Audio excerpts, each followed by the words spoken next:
Good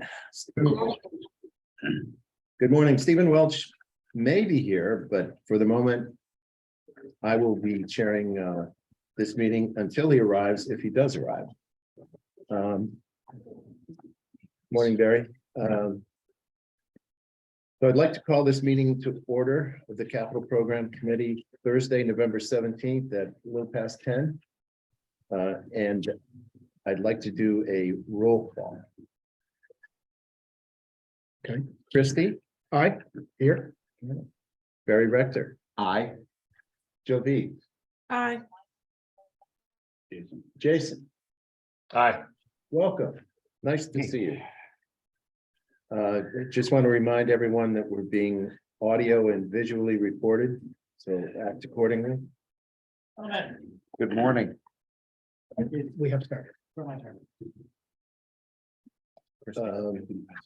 I'm looking for an approval of today's agenda So move, sir. on your motion. Oh, I need a second. Second. Yes, sorry. Second. Sorry, that was a good look. On your motion, Barry. Yes, please. Peter? Aye. Christie? Aye. Jill? Aye. Jason? Aye. Okay. I don't see any members of the public present, so there'll be no public comment. I'd like to move to the minutes. Susan, do you want to clarify anything before we proceed? Sure. Hi, everyone. Last week, you inadvertently approved the November 3rd minutes before seeing them. I had put them on the agenda as a placeholder, hoping that we might have them in time. Terry had been on vacation, certainly no fault of hers. So we didn't have a chance to review them before the meeting, and I tried to stop you guys from that, but so you just need to reapprove them now. Okay, so I'm looking for a motion to approve minutes of November 3rd and November 10th. So moved. Second. On your motion, Christie? Aye. Peter? Aye. Barry? Aye. Jill? Aye. Jason? Aye. Okay, moving along. We're moving to the capital requests for town administration. And who shall I turn it over to? I'll start it. So we don't have too many, but some of them have actually been being handled not entirely by me. So I'll do my best here. First off, for fiscal 24, we've got townwide document management system. This is an ongoing project. As you can see, we have some out year items, and we've started this several years ago, I think, with health. Sewer is underway right now. It may have been another, I forget which one. I think the idea here is that we would start with what, Rick, plus in 24? So I think, yeah, so the reason that the amounts have increased, normally we come to you for $250,000 a year, is because Plus is going to be an exceptionally large project, which is why you also see the 25 and the 26 amounts growing. We think it's a couple $1 million just to do Plus. And the reason why it's so much is that the Plus documents are complicated. There's big plans, there's stuff with staples, paper clips, all kinds of different sized forms. And the company vendor that would do this, the work is most likely going to have to be done on site. We had some problems when the documents were with the health department, when the documents were sent off site because people came in, they wanted the documents, they weren't available. So the idea is to do it on site, but as you probably all know, the documents for Plus are in a garage, not at all intended for public document storage, but the vendor needs certain types of safety equipment like mask and air circulation and dust prevention, and a lot of things are going to need to be set up in there for this work to occur. So that adds a bit to the cost. And so that's it. Any questions? Just Peter? curious in past years, what is our, and you might have said this, Libby, sorry, but what have we been looking at in 23, 22, 21 for this? Has it been around 500 or? 250. 250. So it's jumped 250, 500, looking at 750 going forward. And as the town manager indicated, it's merely because of the complexity of the documents Yeah, that no, we're dealing with yeah, and get that. identifying plus as the next department to do. Great. Thanks. Any other questions? Okay, moving on. All right, Coastal next is Resiliency.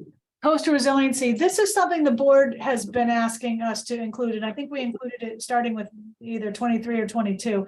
In light of the coastal resiliency plan, this funding would help us do a variety of things that come up during the year to administer the plan to some extent, like if we need professional services to secure a grant, or if there's a smallish project that we could undertake. Possibly the hiring of professional services to get at something that we don't either have the resources to get at or have the expertise to get at, but all in connection with coastal resiliency.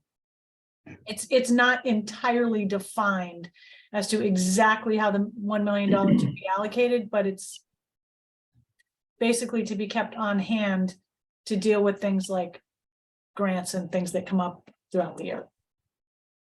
Right, Rick? Yep, that's exactly right. And of course, you can see it on in the out years as well. Questions? Libby, just curious, just a few questions. How did we come up with this number? And is the idea to, from now on, is this going to be basically a line item in perpetuity for the most part until we start seeing some discrepancies with the weather or the conditions? Well, the number is basically a placeholder that does not have a whole lot of specific cost documentation attached to it. It was felt to be a sufficient number that would help bridge gaps for planning and grant seeking and applications, things like that. Possibly, again, some sort of project, say, I'm making this up right now, but say there's a, okay, for example, one of the projects in the Coastal Resiliency Plan involves the raising of Washington Street. That's a massive project, and it's not just raising the street. There's a lot of other things that go along with that, like the sewer system in that road, the water system, the utilities, the sidewalks, the ocean front. The land bank right now has a conceptual design project underway to develop they're calling it something, I can't remember exactly what it is, but coastal plan for the ocean front of Washington Street. Let's just call it that for now. But it will involve kind of a berm-ish pathway that people can walk on that will protect, that will have a couple of different purposes, protecting the infrastructure on the other side of it, which again also needs to be raised because of sea level rise projections, but also allow for people to be able to walk there. Maybe we need to contribute something to that design wise, because there is some town property along there that we might need to help contribute to their project. So this would help fund something like that. And going out, we've put in 500,000 for the next years. And we are, I believe, Rick, working on integrating or inserting the the projects that are in the Coastal Resiliency Plan into the CIP, but I don't think that's complete yet. Yeah, if I could do a follow-up comment. Sure. Yeah, just a comment. I think that the planning ahead of time is very mindful. I think it's good management for, this could be, next generation really dealing with the big impacts of coastal resiliency. Although I know there's things going on around the island where we're going to have to start funding certain projects. So I think this is a great management tool for us to plan ahead. Go ahead. Just curious, and this might be for Brian, but assuming that this gets approved, $1 million, 2024, that ability to borrow that is sitting somewhere, you know, on a. As a line item, what's the process for approving those funds to be dispersed and spent on certain Mhm. things? Is it go through another committee? Is it at Um, non-admin's discretion? Is it coastal resiliency's hands, or is there Yeah. significant oversight? Well, first of all, we probably this year would do the same as we did last year, which was use free cash or some other, I don't think we would issue a borrowing authorization for that $1 million. Okay. Would use, you know, either that or raise and appropriate or something of that nature, so. I mean, I think that the money is probably best answered in how the town manager intends to spend it or what the authority is to be answered by her, but. Most everything always has to cross her desk in terms of these large capital expenditures on what we're gonna do, and the town administration is always involved in the preliminary and ongoing discussions about those, so. I think town administration would obviously be very involved in any approval of any projects that would go forward. I guess, But yeah, that was they the probably crux would of the come, question. some recommendations most likely would come from the Coastal Resiliency Advisory Committee, and then. We would look at them and determine whether to allocate the resources. Yeah, yes, Brian, thank you, exactly. And another little example might be, we are looking at I don't remember the exact name of it, supply chain impact study kind of a thing with the vineyard. And I believe it's through the Army Corps of Engineers, and we started it about a year ago. It looked like it wasn't going to happen, and now it's been resurrected again. And there's a town share. I don't exactly recall how much it is, but it's probably in the realm of $100,000 to engage consulting services and any other resources needed to participate in the study. So this would be for something like that. But we would largely depend on Coastal Resiliency Plan, Coastal Resiliency Advisory Committee for recommendations. Any other, So, Barry? so is there anything in the wings that are kind of hanging out there, or a punch list that kind of describes where we're heading to with certain projects that'll be coming into that? You see where I'm going? I'm trying to forecast. Yeah, there's, the Coastal Resiliency Coordinator has that in his wheelhouse, and he is working on that. It is a massive, massive undertaking. At the design thinking workshop that we had in March, we picked out two or three projects that were considered low-hanging fruit that are still not completed because there's a lot of planning that needs to be done. For example, one of them is Rick and Brian Millie's Bridge. Millie's Bridge, which Right, involves okay. planting a coastal resilient bank kind of a thing. Fortifying the bridge base with materials to stabilize it, and trying to do plantings in that area to prevent erosion and stabilize the sand in the area. Right, yeah, I'm sorry. So Millie's Bridge is kind of interesting, actually, because that came before us through a whole Last different. year. Yeah, Yeah, oh, yeah, and yeah. it's Last- before us, it's before us, yeah, Last it's meeting. before us again as well, too. Is there a chance, Libby, that we could get I'm not looking for anything major, but just a short list of kind of where they're heading with things, or Yeah. maybe you know? Libby, I might be able, I'm on the Coastal Resilience. Oh, there you Committee. go. I might be able to get that for the committee, which I'll forward to Susan. That would be great. Yeah. Christine. Yeah.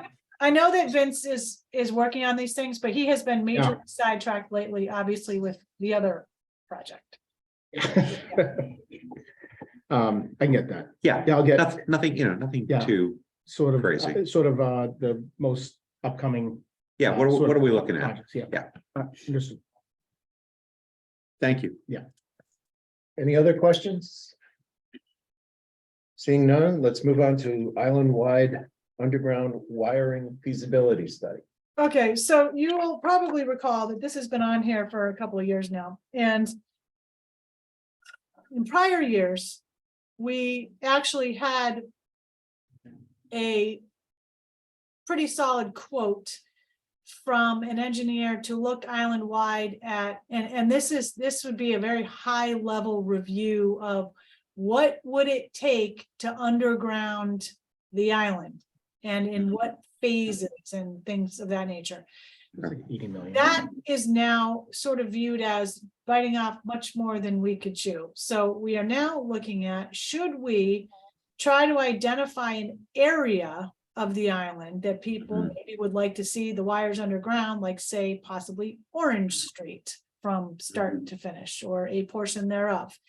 And the thing though, with just picking a random street like that is we don't know where the underground hubs are for electricity, telephone, and cable.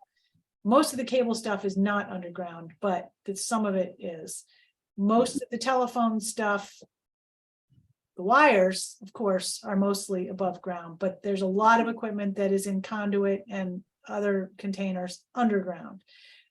So we really need access to the plans and information from the utilities in order to determine where a street might be that either doesn't have those sorts of conflicts, or if they do, what would it take to get around them or relocate them or whatever. So the idea here would be to, again, engage a consultant, and to be frank, I don't think we did a lot of deep diving into what this exactly would cost. It was kind of a carryover from the prior year because it is going to be costly.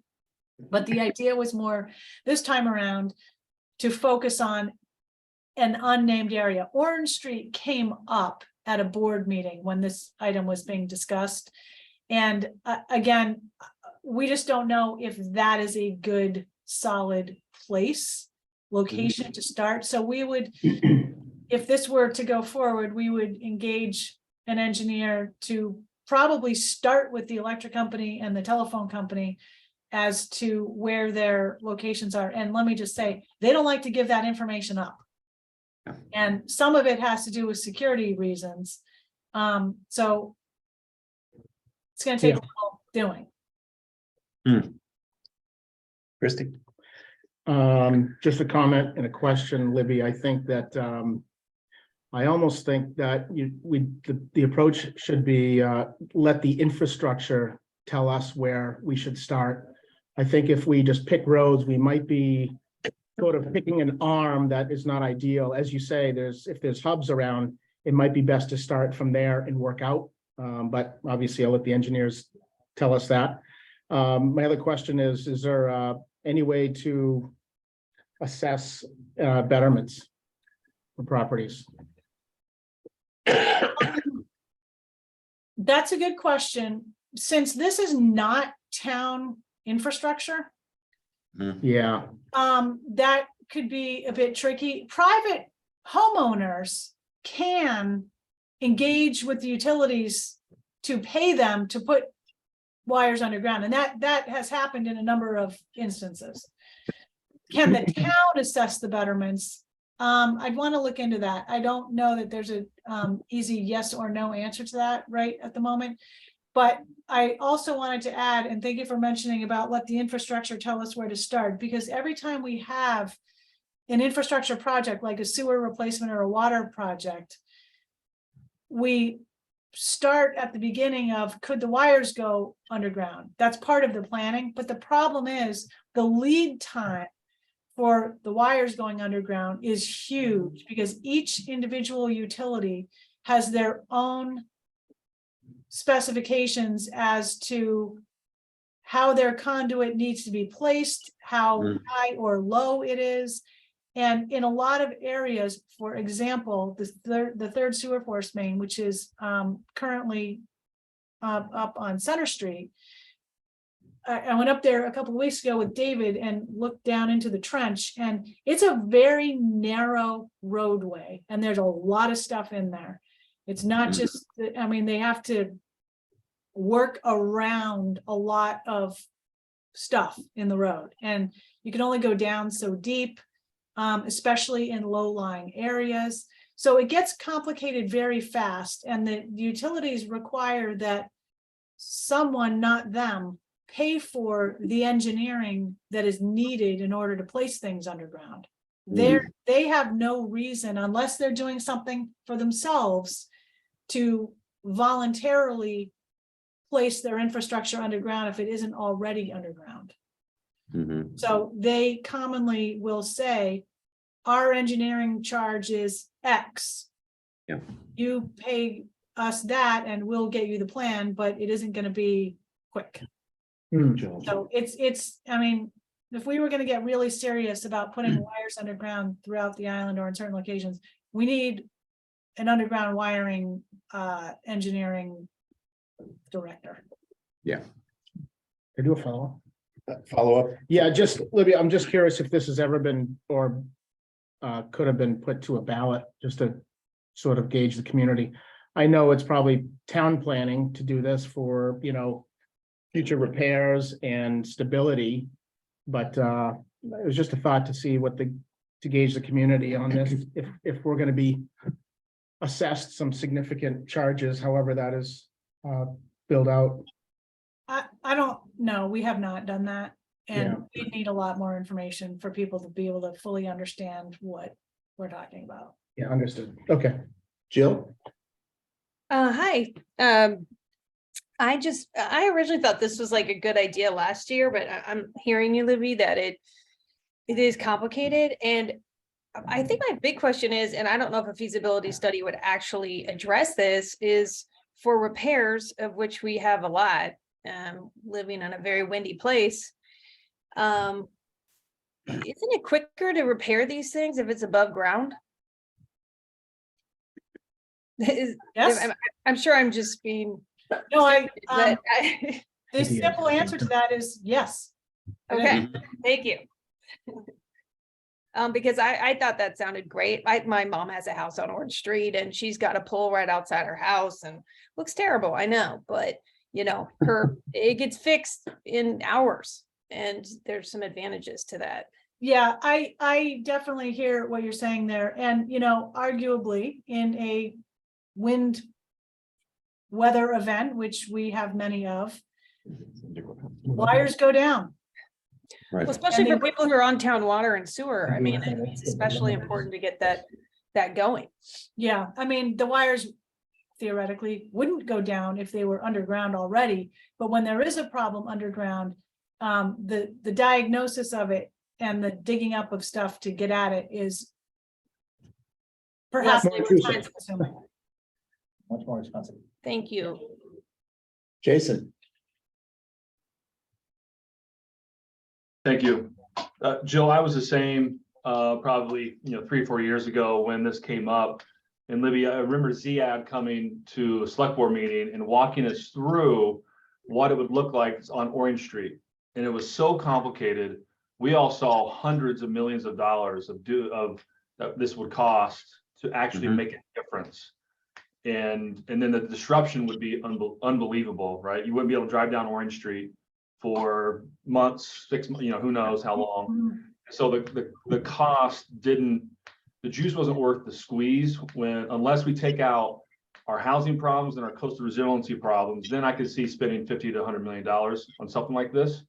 The other thing is the ballot, Christy. I think if you put on a ballot, would you like to have all the wires underground, not look at them? You're gonna get 99% of people saying yes. And it's really difficult to explain what it would take to do that. I think with the coordination that water, DPW, sewer, that we do now that we didn't really have 5 or 6 years ago, it might not be putting wires underground, but those coordinations when you open up a road is there. It's not really answering this question, but we're kind of heading that direction. Yeah, no, yeah, I appreciate that. I mean, Libby makes a good point as far as having valid and good information to, even approach a ballot, but I was just trying to say a gauge for, even moving forward on this, because we have talked about this for many, many years, and at some point, we need to go either way. The sooner, everything's gonna always go up in price, basically. So Yeah. if we get going sooner, if we really want to do it, then we should start soon, but or we just table it and leave it as is. Barry? Yeah, so, I understand. I mean, because the moment you start looking at Orange Street too, just because you're putting it underground didn't mean that you bought safety in one slick move. Hmm. All it's gonna take is some good flooding at times, and you pray for the best that you don't flood the chambers as well too. And it's not just simply a matter of running conduit. Every so often, you've got to actually have a vault Hmm. put in place so that they can access that particular area. And that's one of the other tricky parts as well too. I don't know if there's a sense of trying to create priority zones with this along the island to see where that would work well. But the other way maybe is to think about reverse engineering the process and see if it's worth starting to run conduit whenever there's a new project or a refurb of a house, so that we're at least getting the utilities underground from the house to somewhere on the streetscape and then bring it up from there. So that's just another thought in the process. At least it starts the beginning of your infrastructure. If we do it that way, there's no guarantee, that you'd be getting a full-on connection at the street onward, but at least start at that level. And that makes it, and that puts it onto the homeowner to have to do it and incorporate that as part of their cost as they're doing their building, especially like with new construction and stuff. So just a thought. Yeah, no, Barry, those are very good thoughts. I like the priority zone creation idea. Maybe that's what we would potentially focus on first. With regard to new connections, I think wherever possible, the connections are going underground. Okay, But good. it's obviously much easier to get everything underground if you're starting underground.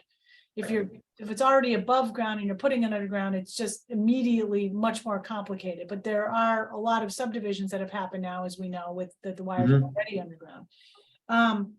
And if a new house goes up on, say, Fairgrounds Road, could the wires go underground instead of above ground? And I just don't really know the answer to that. I guess at this point, that's up to the homeowner. I don't know if we can make it up to us or not. But It could be an island-wide initiative, maybe talking with the building inspector and having a chat with him yeah, just to see about what latitude we have I to think be able to do those kind. he most likely will say it's not a building code requirement, so. Okay, I'm Unless just, you but maybe Andrew and I can talk about, can we make it? yeah, That's all I'm saying to you is that, and Yeah, maybe no, that's- even if it isn't built in right now, can we start saying that we do want to move in that direction? What's it going to take? And like I said, it at least starts the process. And in my mind's eye, it's also removing some of the financial burden from the town. Should we move ahead? Worst case scenario, doesn't happen. Yeah, But this at might least be- we're planning for it.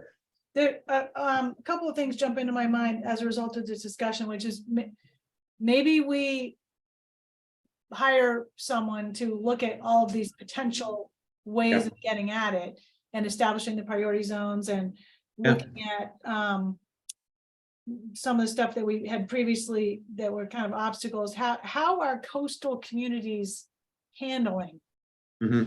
wiring? And again, we know it's much easier to deal with when it's brand new, but if it isn't, how are they handling it? And I'm glad, Jason, that you brought up the ZIAD presentation, because that was very comprehensive. And one of the things he also said was, even if you get the wires underground, you're still going to have transformers and other above ground structures that are, not pretty Right.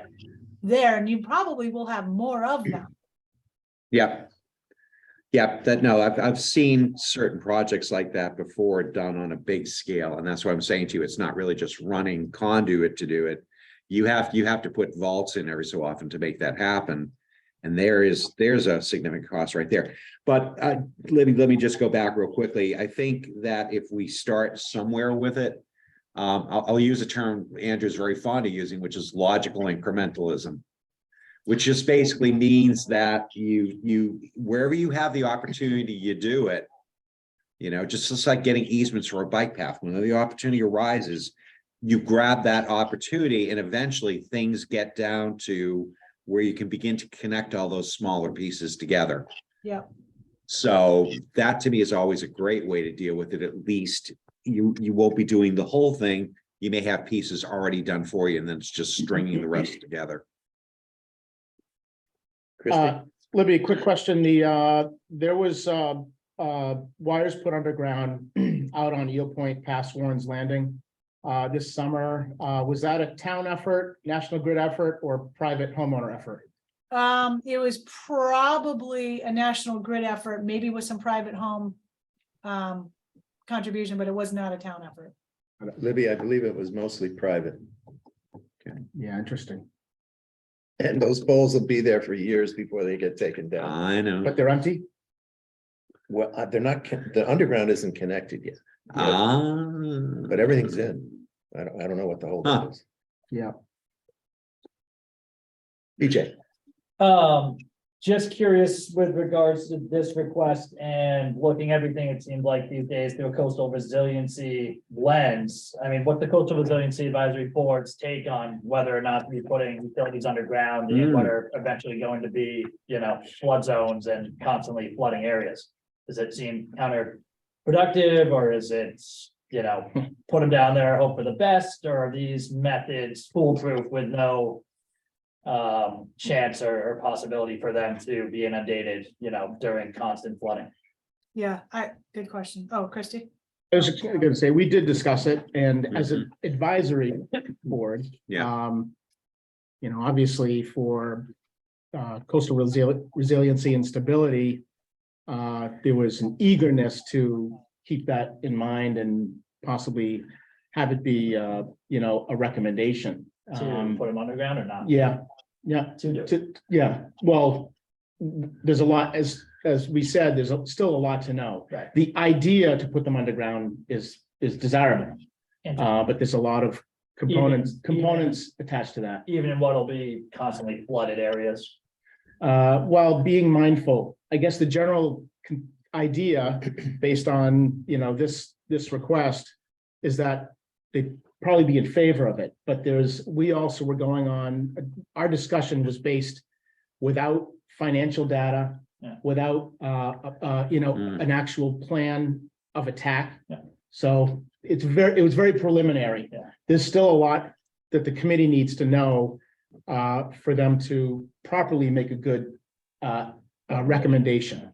I mean, all things equal in my mind, which is very unfamiliar with most of the caveats of this, the idea of putting something underwater or underground that's essentially going to be underwater in, 20, 30, 50 years, which is essentially what we're planning for right now, seems like Right. counterintuitive, but that's just something I wanted to bring up because it might strike other people's minds the same way that aren't as well informed. Which could be a point to Barry's point, Yeah. whereas you find those areas that maybe you can accommodate that without that being the result in 30 years or so, where you're gonna have a lot of water. Right. I'm talking about infiltration. Orange Street specifically, what we're talking about right now. Right. A water phase thing, it's supported by wetlands. It Yeah. seems like it might not be the best place, but I understand if people don't want to be looking at lines and telephone poles, it's easy to say, Yeah. well, put them in the ground, but if everything is being viewed in a 100-year plan for coastal resiliency Right. purposes. Yeah, Barry. So let me just kind of chime back in on that with you for a second as you're bringing that back to coastal resiliency. Always go back to what's happened out at C Street as well, too. Because when that vault flooded, which we didn't realize, and it flooded with salt water, which is the worst of the two scenarios. Remember what it brought to have to try Yeah. to bring that whole thing back on. So that's why I'm saying too, I'm a big fan of trying to figure out where you're gonna have priority areas. And it's certain stupid little things Yeah. like that. Yeah. You really have to look at and say, oh yeah, all right, there's a high level of seawater intrusion probability. Is this even a good place to attempt it?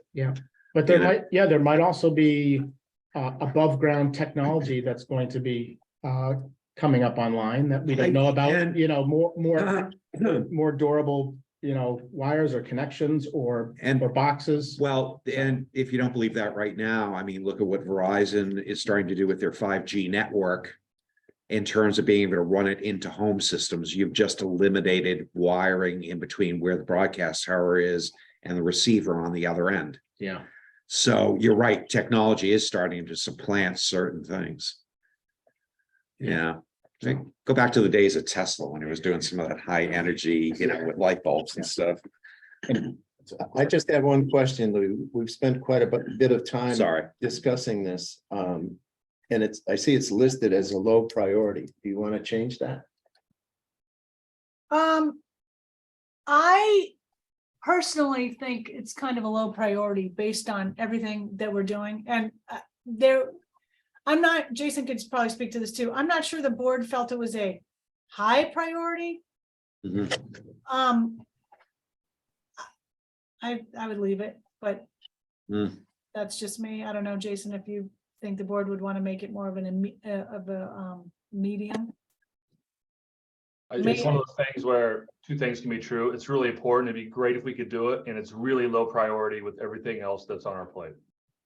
Okay, But Yep. maybe if when all the projects are sorted through and we happen to have a couple extra extra $100,000, and we're thinking, well, should we spend it on something? Maybe, that's not gonna happen, but and it did. okay, anything further on this? Moving along to EV charging stations, also a low priority. EV charging stations, this would, thank you, Rick, involve the purchase and installation of 8 additional dual port universal level 1 EV charging stations. 4 would be public stations at 37 Washington, Jetties, Surfside Beach, and Waite Drive at 6 Fairgrounds. The other 4 would be for town-owned vehicles at 131 Pleasant Street, 246 Fairgrounds, 37 Washington, and 188 Mattocket Road. So some of this might need to get reworked a little bit based on emerging plans for things like the DPW facility. But we know that's a ways off. There is increasing demand for EV charging stations, as we probably can see. And one of the things that we've been discussing is charging people for them. We don't charge now, but we're starting to see more and more people who just, park there all day or for an extended period of time, even after their car's already charged. So we're looking at what pay programs we could potentially implement. But is it low priority? I'm not sure why it says low priority. I Yeah. mean, given what we're trying to do, especially to the town fleet in terms of electric vehicles, I don't think. If you look at the 4 that are at 37 Washington Street parking lot right now, 2 I think- stations, 4 ports, they're always full. Yeah, I think we may want to turn this into a high priority. And I don't know if there's any grant offsets here. There might be. Through our designation as a green community. Barry? Yeah, I thought I And had, then Jill.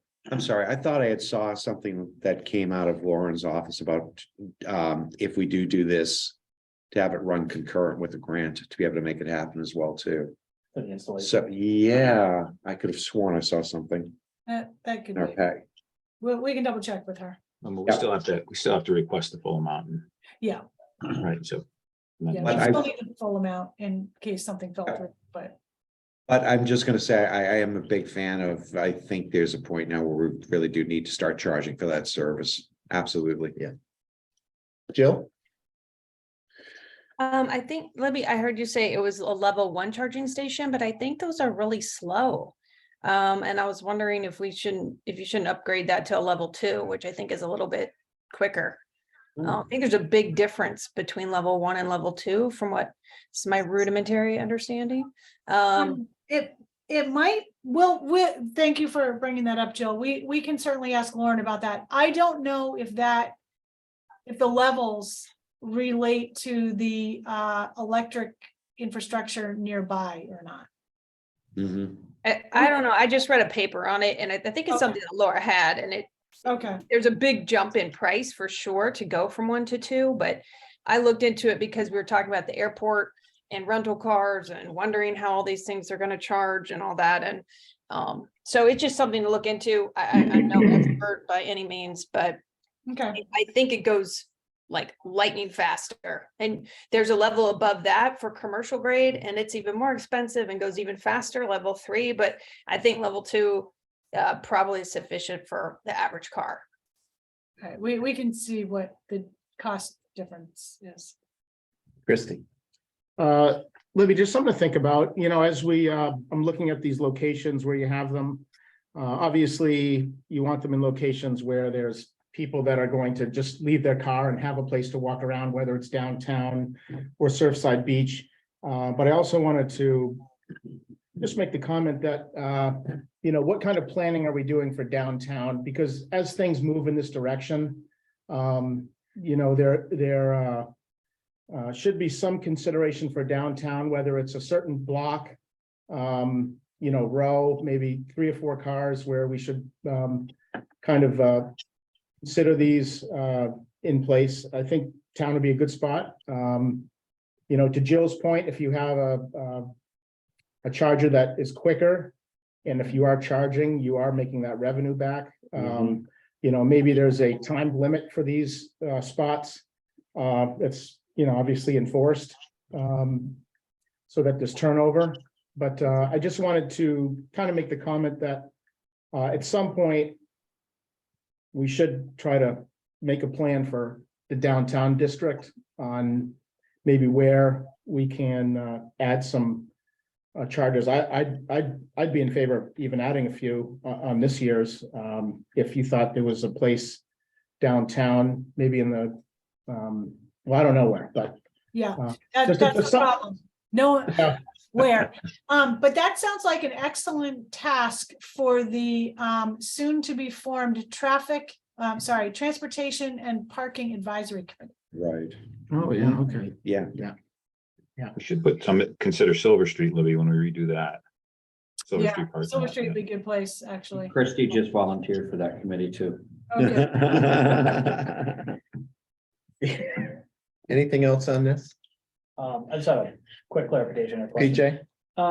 Yeah, Libby, just curious, 'cause I don't know if I've been able to get a direct answer on it, but so right now, all of the town-owned charging stations that are available to the public, that are free, so that's just the town putting the bill for all the electricity for those?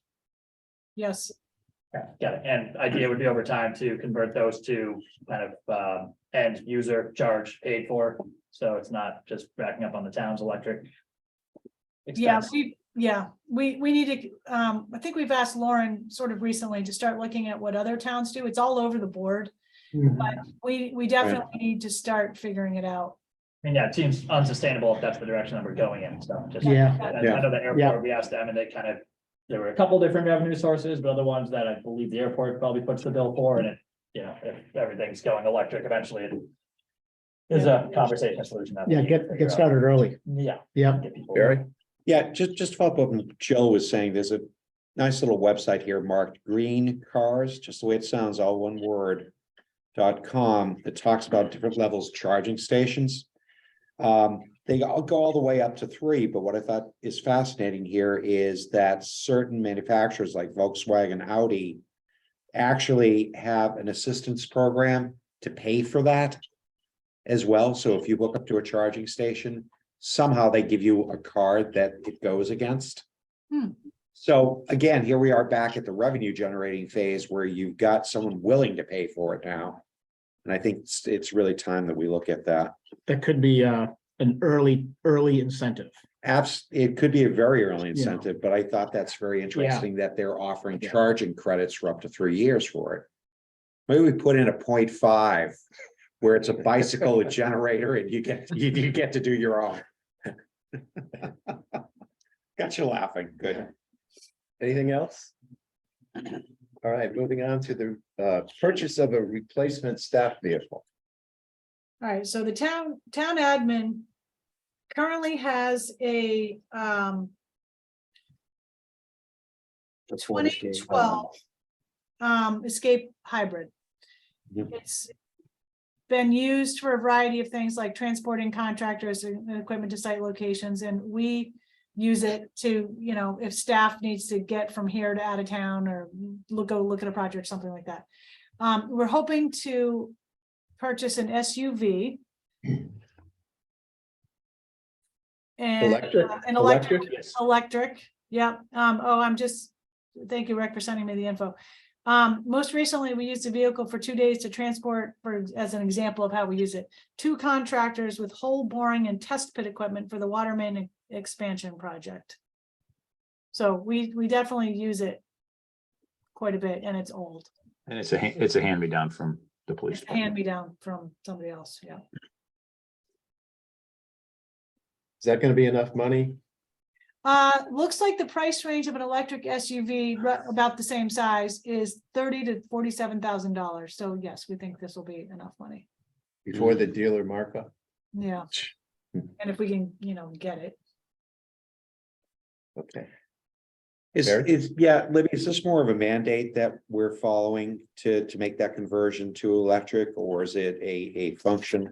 Because I'm trying to compare it against, maintenance, long-term maintenance and longevity against gas-powered vehicles, if the mandate would override everything. Well, our green communities designation does commit us more or less to, where feasible, replacing gas powered vehicles with electric. Got it. Any other questions? All right, while we have you, Libby, do you want to look out at some of the big ticket items in future years? Sure. So, Sorry, I had one more question. I'm sorry. I'm sorry, Jill has a question. No, no, I'm sorry, it's late, forgive me. One more question. Can these charging stations also, is there a way to charge bikes on them as well? I know that's a different plug, but it's just an idea there. I know people might want to ban them this year too, so I'm just asking. So number one, I don't think, there may be some people out there that want to ban electric bikes, but they're not within the select board or town administration. Okay. I don't know if the answer to the charging station question, but we can find out. Can bikes be charged also? Good question. I would say probably not, but I don't really know. We'll find out. All right, out here, big ticket items. All right, big ticket items. So central municipal building, as we know, the design for that, this would be design and potentially fiscal 25. As we know, that did not pass at the 2022 annual town meeting. We think one of the reasons for that, because everything else passed except for that, is because we didn't do as much outreach on that particular project because we were very much focused on our island home. And we just, bandwidth was a real problem there. So that being said, we are going to need to, if it's not 25, we got to get at this in the next 3 to 5 years, because we have way too many remote buildings right now that are scattered about. They are maintenance nightmares. There's a lot to be said for staff being in one building. That is, arguably isn't happening right now. And so there you have it. Need to get back to it. Of course, by the time we get to it, we are really going to be talking about more than $50 million for the construction. Document. Oh, sorry. Was there a question? Do you have any words of wisdom on the new senior center feasibility design? Well, Brian is working on, we have $500,000 in the current fiscal year to evaluate whether or not to evaluate reusing the current Island Home facility once vacated for the new facility, or demolishing and building a new senior center at that location. We thought it would be just good information to have as we move forward. I do have an Island Home / senior center work group, because a lot of their programs and activities are going to overlap, and hopefully Brian is trying to get is secured or on the verge of securing an engineer to undertake the feasibility of the current Island Home facility, as I mentioned. And then we would seek design funding and OPM services and that sort of thing for the new senior center. Is it next year? 29. 2025.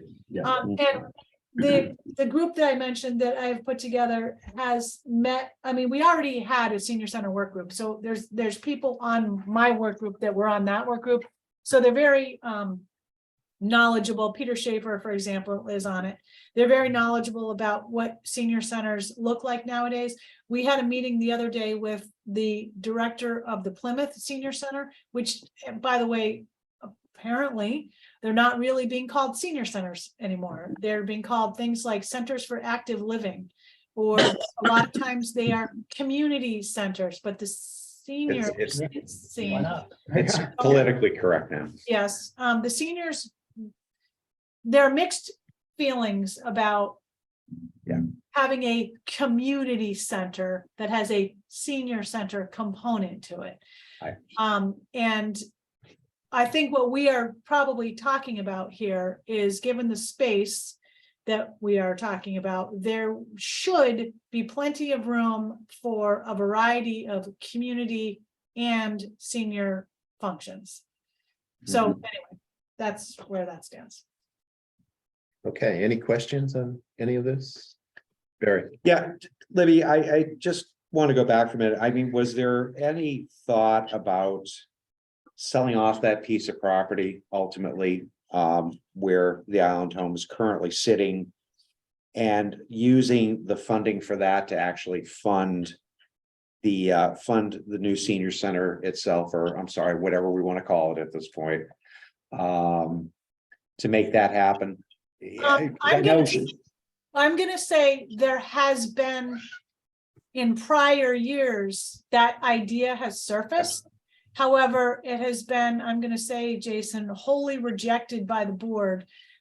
Because what our information is telling us is that people want to retain that property for the view and the pleasantness of the area. The land bank now owns property right in front of the Island Home on the creeks, and they are working on a design to improve accessibility down there and have a viewing deck, and that will be accessible to the Island Home and or future senior center. So I think one of the selling points actually for the Island Home project was, we will retain that property. Interesting. Absolutely interesting. Yeah, because I mean, the property that even the current center sits on at the moment, again, if it hasn't been looked at, really should be looked at, because when you move it, now what do you do with the land underneath it? We have had Again. some discussion about that as well, and I think at the moment, the thinking is that would simply revert to parking and or some sort of coastal resiliency function. That's an expensive parking lot. Return it to the sea.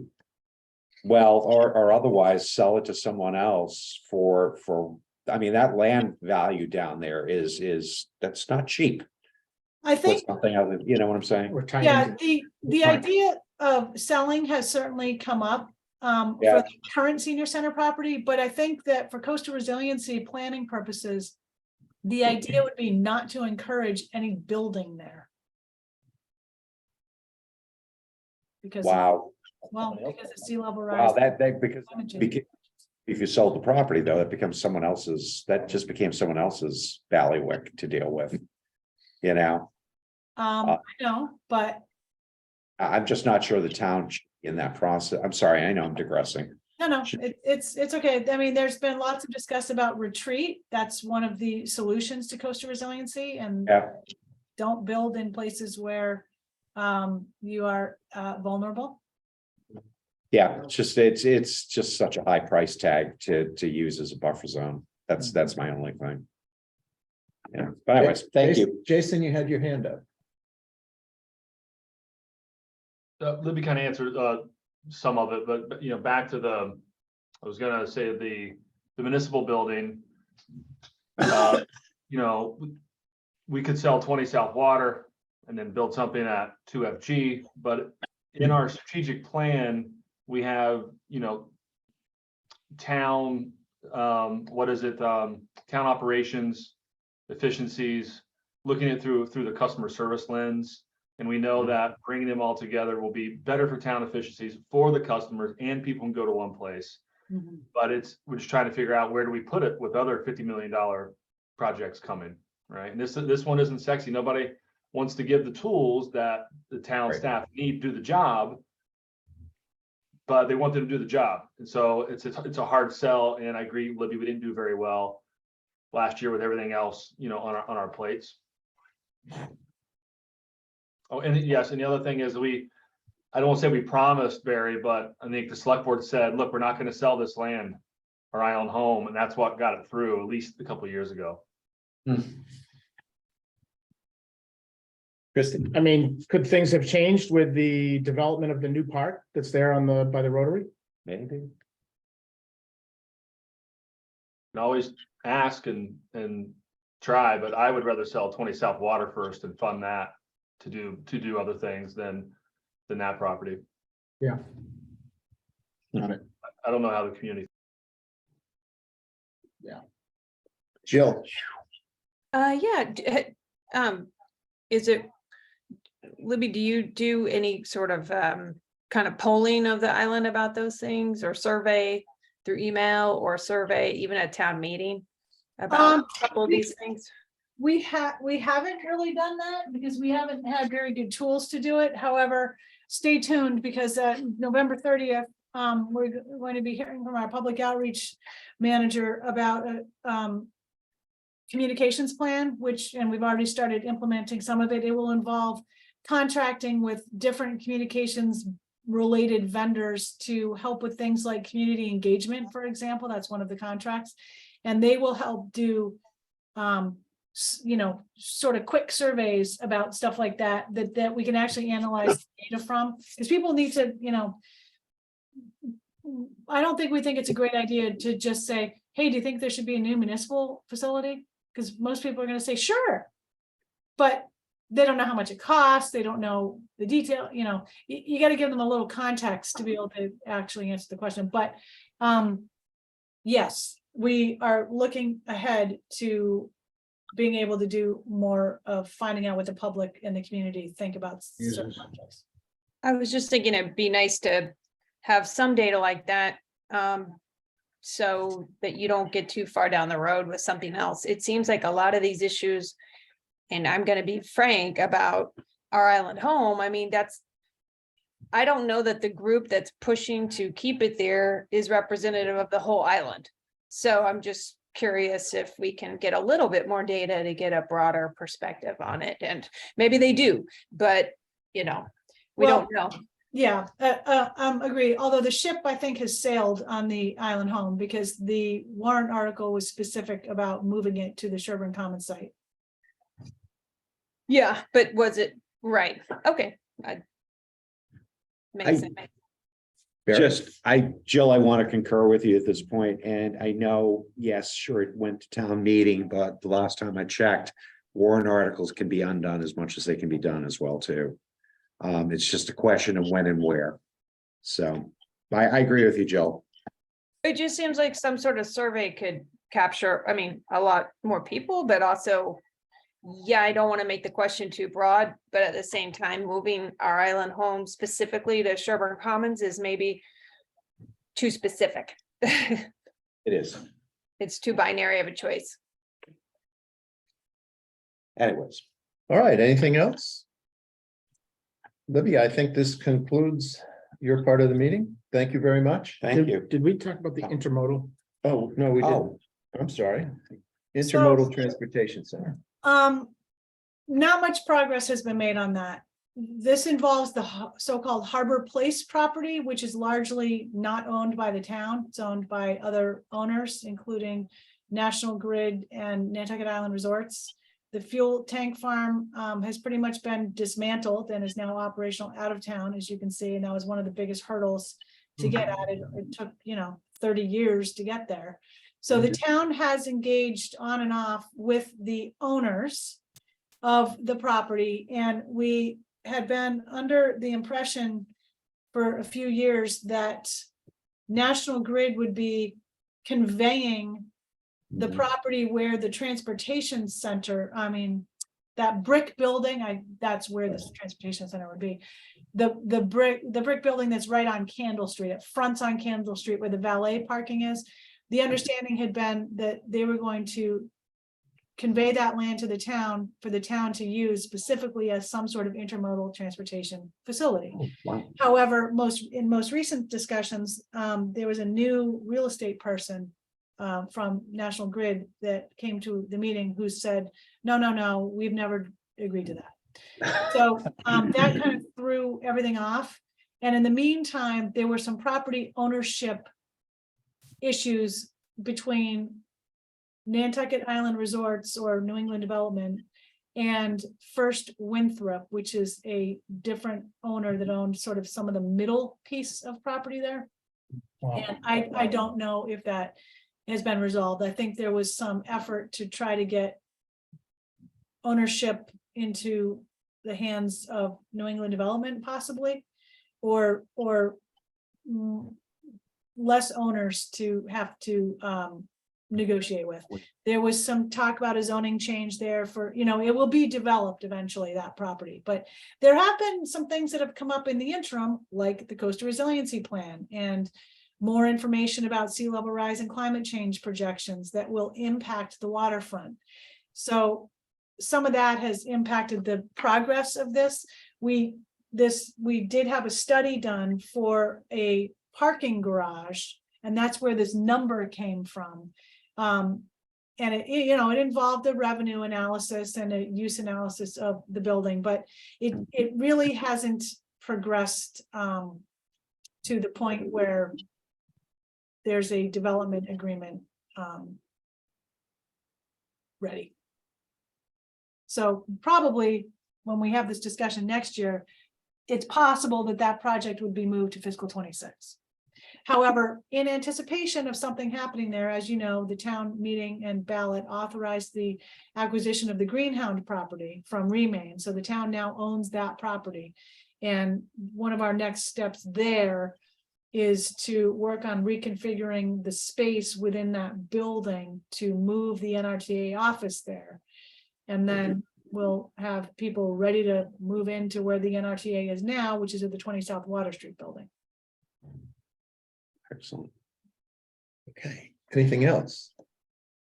With that, I think your presentation is complete. Thank you, Libby. Thank you. Rick. Thanks, guys. Thank you all. Moving along on the agenda, report writing work group updates. Sue, do you have anything on that for us? No, No, not much at I this. have time. nothing. Um, Okay, I think that you all received the report I sent you last week, at least to help you with your Rorys. yes, And Stephen and I have not been in contact on the footnotes. I discovered one small glitch early in the week, and I forwarded that on to the developer at Plum. good. Okay, great. Green sheet or committee reports from anyone? Not yet. Mhm. Okay, and anything for good of the order? I got a question. Go ahead. Christie. Brian, on stormwater, two of the three requests have the same item number. Okay, I'll have to take a look at it. I don't have it Yeah, with me, so. the Silver Street parking lot and island-wide drainage both have 24009. Good catch. That's a good catch. Thank you, thank you. Kudos. Christie, You are Yes. looking at them. That's good to know. Yeah, yeah, what, do they have the first four digits are the same as well? The alpha digits? Does one say SW? no, they both say sewer -24-009. Okay, I'll take a look. Thanks. And not just on the sheet, but also on the Rory's. All right. Thank you. All right, our next meeting is Thursday, December 1st at 10 a.m. And Yeah, Gary? good of the order. Happy Thanksgiving, everyone. Oh, Yeah, okay. now that thank you're you. mentioning that. Thank Oh, you. yeah. Like, So when's the next meeting? It's December 1st. yeah, We have a week off. You have a week off first. Super. I'll entertain a motion for adjournment if there's nothing further to come before the committee so moved, sir. on your motion. Aye. Christie, Aye. PJ, All right. Jill, Aye. and Jason. Aye. I'm an aye as well. All right. Thank you for putting up Awesome. with me.